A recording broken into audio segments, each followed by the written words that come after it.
Abşeron rayonunda görkəmli avtomobiloloq alim akademik Zərifə xanım Əliyevanın 103 illiyinə həsr olunan tədbir keçirilib. Tədbirdə Abşeron rayon İcra Hakimiyyətinin başçısı Abidin Fərzəliyev, Milli Məclisin deputatları Nigar Məmmədova, Rizvan Nəbiyev, Zahir Şükürov və Ramid Namazov, Yeni Azərbaycan Partiyası Abşeron rayon təşkilatının sədri Abbas Əliyev, rayonun hüquq mühafizə orqanlarının rəhbərləri, şəhid ailələri, qazilər və rayon ictimaiyyəti iştirak edib. İştirakçılar əvvəlcə ümumili lider Heydər Əliyevin abidəsinin önünə gül dəstələri düzərək xatirəsini dərin ehtiramla yad ediblər.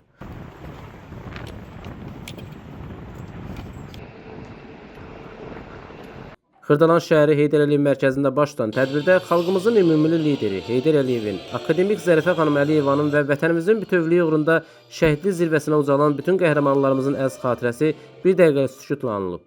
Daha sonra Abşeron rayon İcra Hakimiyyəti tərəfindən hazırlanmış və akademik Zərifə xanım Əliyevanın həyat və fəaliyyətini əks etdirən sənədli film nümayiş olunub. Tədbirdə çıxış edən Abşeron rayon İcra Hakimiyyətinin başçısı Abidin Fərzəliyev Zərifə xanım Əliyevanın akademik və ictimai fəaliyyətindən söz açıb. Zərifə xanım Əliyevanın oftalmologiya elminin inkişafında müstəsna xidmətlərinin olduğunu, onun elmi araşdırmalarından sonra ölkəmizdə yayılmış bir çox göz xəstəliklərinin müalicə etdiyini vurğulayan rayon İcra Hakimiyyəti başçısı qeyd edib ki, Zərifə xanım əsl Azərbaycan qadının bütün mənəvi keyfiyyətlərini özündə cəmləşdirməklə hər kəsin məhəbbətini qazanıb. Xalqımızın daima Zərifə xanım Əliyevanı böyük məhəbbət və sevgi ilə andığını vurğulayan rayon İcra Hakimiyyətinin başçısı əlavə edib ki, onun şərəfli taleyinə xalqımızın ümumili lideri Heydər Əliyevin ömür gün yoldaşı və Müzəffər Ali Başkomandan Azərbaycan Respublikasının Prezidenti cənab İlham Əliyevin anası olması yazılıb. Milli Məclisin deputatı Nigar Məmmədova qeyd edib ki, Zərifə xanım Əliyeva Azərbaycanımızın, o cümlədən dünya tibb elminin inkişafına böyük töhfələr vermiş, Azərbaycan qadının nümunə ola biləcək sədaqətli sirdaş, gözəl ana, böyük oftalmoloq alim olmaqla özünün tibb bilikləri ilə millətimizin, onun övladlarının qayğısına qalıb. Milli Məclisin deputatı Rizvan Nəbiyev Zərifə xanım Əliyevanın tibb sahəsindəki misilsiz xidmətlərindən danışaraq bildirib ki, akademikin fəaliyyəti nəticəsində ölkəmizdə çoxlu sayda gənc alimlər yetişib.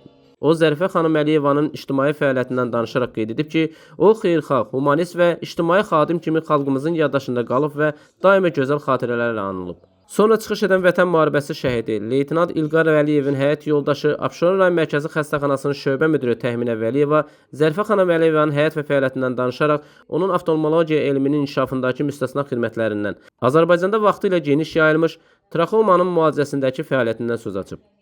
Tədbirin sonunda Azərbaycanın tanınmış incəsənət xadimlərinin ifasında bədii hissə təqdim olunub. Ayrılıq birdənizmiş, sən uzaq yaşamada.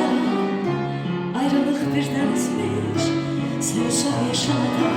Ömür boyu gözümdə kal, qəlbimdə arzum o həsrətim daşıyam, sənsiz daşıyam.